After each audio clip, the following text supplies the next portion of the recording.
Hi, good evening எல்லாத்துக்கும். இப்போ வந்து நம்ம டின்னர் ரெடி பண்ண போகிறோம். என்னென்னா பன்னீர் பட்டர் மசாலா. அதுக்கு தேவையான பொருள் என்னென்னு பார்த்துடலாம். நான் 2 பேக்கெட் பன்னீர் எடுத்திருக்கேன். மசாலா ஃப்ரை பண்ண பட்டர், பெரிய வெங்காயம் 4 தக்காளி எடுத்திருக்கேன்.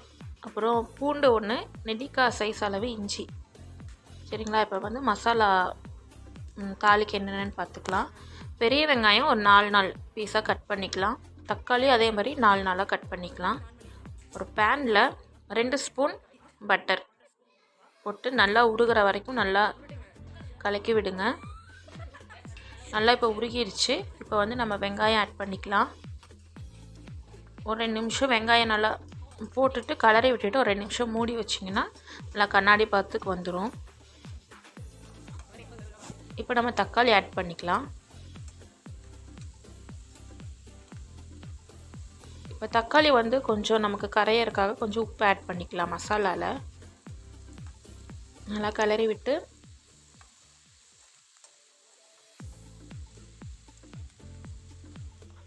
மூடி வச்சுருங்க. இப்போ பார்த்திங்கன்னா அதில் தண்ணி விட்டுருக்கோம். இந்த ஸ்டேஜில் நம்ம ஒரு பெரிய சைஸ் நான் பூண்டு எடுத்திருக்கேன். அப்புறம் ஒரு நெல்லிக்காய் அளவு இஞ்சி எடுத்திருக்கேன். இதை ஆட் பண்ணிக்கலாம். இந்த அளவு வந்து ஒரு 6-7 பேர் சாப்பிட்லாங்க. இப்போது ஒரு 10 பல் முந்திரியும் இதில் ஆட் பண்ணிக்க போகிறோம்.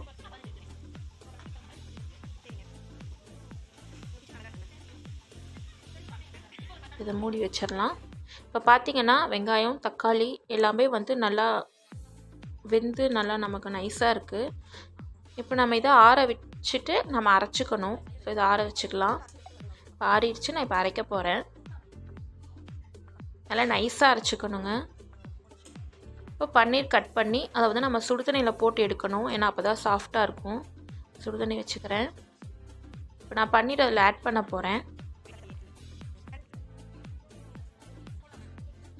கேஸ் ஆஃப் பண்ணிவிட்டு ஆட் பண்ணுங்கள். நல்லா சாஃப்டாக இருக்கும் பன்னீர். இப்போ வந்து மசாலா நம்ம வதக்கி வச்சுருக்கோம். இப்போ வந்து இதை வந்து தாளிச்சிக்கலாம். தாளிக்கிறதுக்கு வந்து ஸ்பைசஸ் வந்து பட்டை, கிராம்பு, ஏலக்காய் இது மட்டும் இருந்தால் போதும். இப்போ ஒரு கடாய் வச்சுக்கலாம். நெக்ஸ்ட்டு அதே 2 ஸ்பூன் பட்டர் நல்லா உருகினதுக்கப்புறம் இந்த ஸ்பைசஸ் ஆட் பண்ணிக்க போகிறோம். 2 பட்டை, 4 கிராம்பு, 3 ஏலக்காய் இதுதான் நான் ஆட் பண்ணியிருக்கேன். இப்போ இந்த மசாலாவையும் அதில் ஊற்றி கொஞ்சம் தாராளமாகவே நீங்கள் தண்ணி அதில் ஆட் பண்ணிக்கலாம். நல்லா கொதித்து வரும்போது உங்களுக்கு அந்த பச்சை வாசம்லாம் எதுவும் இருக்காது.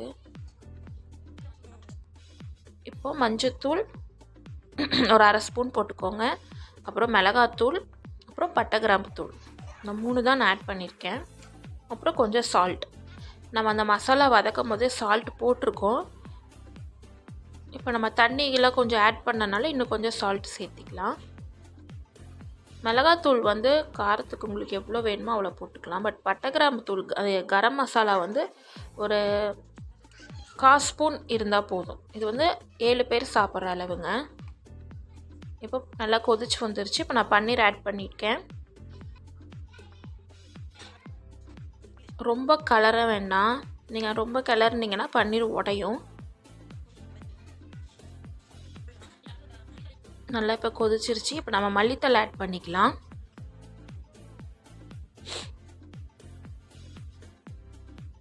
மல்லித்தலை ஆட் பண்ணக்கப்புறம் நம்ம கஸ்தூரி மெத்தி அதை ஆட் பண்ணிக்கணும். நல்லா கையில் நல்லா கசக்கி போட்டுக்கிட்டிங்கன்னா நல்லா மணமாக இருக்குங்க. அப்போ ஆட் பண்ணிக்கோங்க.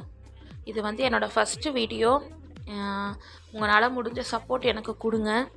டெய்லியும் கண்டினியூவாக வீடியோ வரும். கண்டினியூவாக இந்த வீடியோஸ் பாருங்கள். பார்த்திங்கன்னா நல்லா கொதிச்சிருச்சு. இப்போ நான் திருப்பி 2 ஸ்பூன் பட்டர் போட்டுக்கிறேன். எவ்வளோக்கு எவ்வளோ பட்டர் யூஸ் பண்ணுறீங்களோ அவ்வளோ நல்லாயிருக்கும். இது வந்து என் பொண்ணு எனக்கு ஹெல்ப் பண்ணிட்டு நின்றுட்டுருக்கா.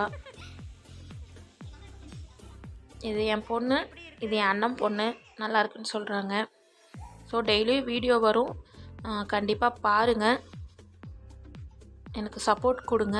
இந்த வீடியோ பிடிச்சிருந்துச்சின்னா லைக் கொடுங்க, கமெண்ட் கொடுங்க, சப்ஸ்கிரைப் பண்ணிக்கோங்க. தேங்க்யூ.